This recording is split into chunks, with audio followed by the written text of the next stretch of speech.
이제 명나라는 그야말로 뒤집어졌죠. 누르하치를 가만 내버려둬서는 안 되겠다. 자, 당시 명나라의 주된 방어선은 이쪽에서 이렇게.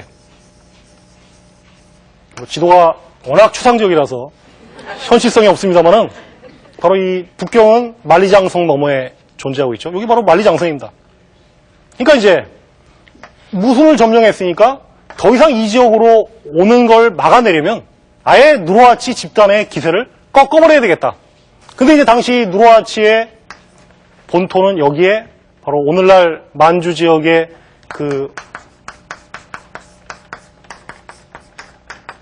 지명으로 보면 신빈이라고 하는 곳에 누르하치의 본부가 있었어요. 그래서 아예 명은 이 푸순성이 누르하치에게 점령된 것을 기회로 해서 요 만리장성 남쪽의 강남 지방을 포함한 각지에서 원주원군을 동원하는 한편 조선에 대해서도 뭐라고 얘기를 했냐면 너희도 누르하치를 치기 위한 병력을 2만 명만 제공해달라. 이런 식으로 요구를 했습니다. 그러면서 이제 명나라가 조선에 그러한 요구를 했던 근거는 뭐냐면 바로 너희가 1592년부터 98년까지 일본의 침략을 만나 곤경에 처했을 때 우리가 이여송을 비롯한 군대를 보내서 너희 나라를 도와준 적이 있지 않느냐. 그거 기억하지? 그러면서 이제 그 과거 우리가 베푼 은혜에 대해서 보답할 시간이 다가왔다. 라고 하면서 이제 자신들이 명군을 외란 때 보냈던 그러한 행위를 조선도 마찬가지였지만 그들 스스로는 뭐라고 합리화했냐면 제조지은이라고 불렀어요. 망해가던 조선을 다시 세워준 은혜. 이게 제조지은입니다.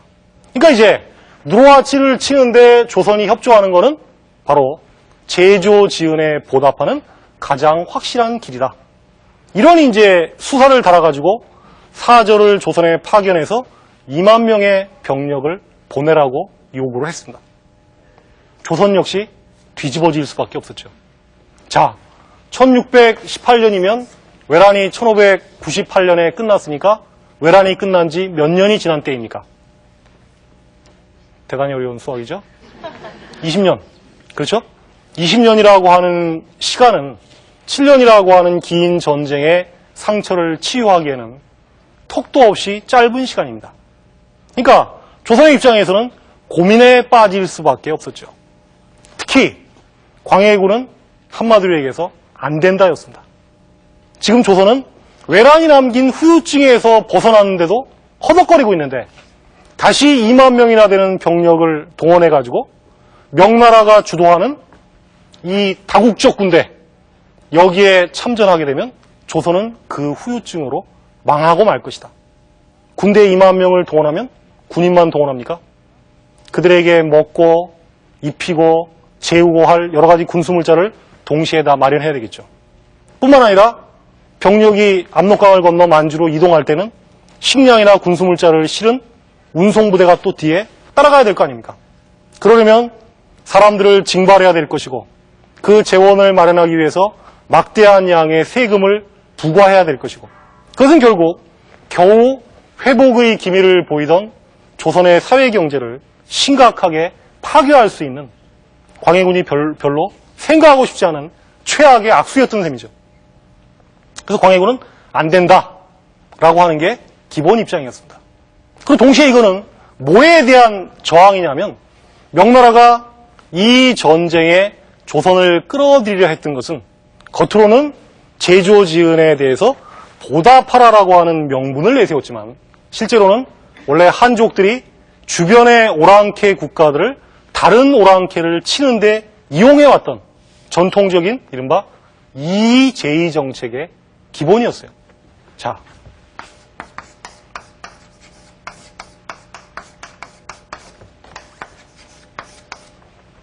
이제의 오랑캐로서 오랑캐를 제압한다. 이해가 가시죠? 그럼 여기 있는 오랑캐는 어떤 오랑캐가 되겠어요? 조선 오랑캐죠. 그렇죠? 조선 오랑캐로서 어떤 오랑캐를 제압한다? 여진족 오랑캐를 제압한다. 그러면서 이제 이 당시에 명나라 관인들이 남긴 자료를 보면 조선을 뭐라고 써놨냐면 순이, 썰렁한 얘기입니다만 우디 알렌의 부인이 순인데 이 순이는 뭐냐면 고분고분한 오랑캐라는 뜻이에요. 명이 보기에는 조선이나 여진족이나 똑같은 오랑캐인데 다만 조선은 명에게 감화를 좀 받은 고분고분하고 명에게 충실한 오랑캐. 이에 비해서 여진족은 명에게 박박 기어붙는 손을 좀 봐줘야 되는 그런 오랑캐. 그래서 그 당시 표현대로 하면 역이 명의 뜻을 거스르는 오랑캐라 이 뜻이죠. 그러니까 광해군이 명의 저러한 요구를 거부하려 했던 것은 뭐냐면 한마디로 얘기하면 명의 전통적인 이의제의 정책에 대한 정면 도전이었던 셈이죠. 이렇게 되니까 당시 조선 조정의 신하들이 들고 일어납니다. 상당수는 광해군 입장에 간혹 동조한 사람도 있지만 대부분의 신료들은 전통적인 명과 조선의 관계를 내세우죠.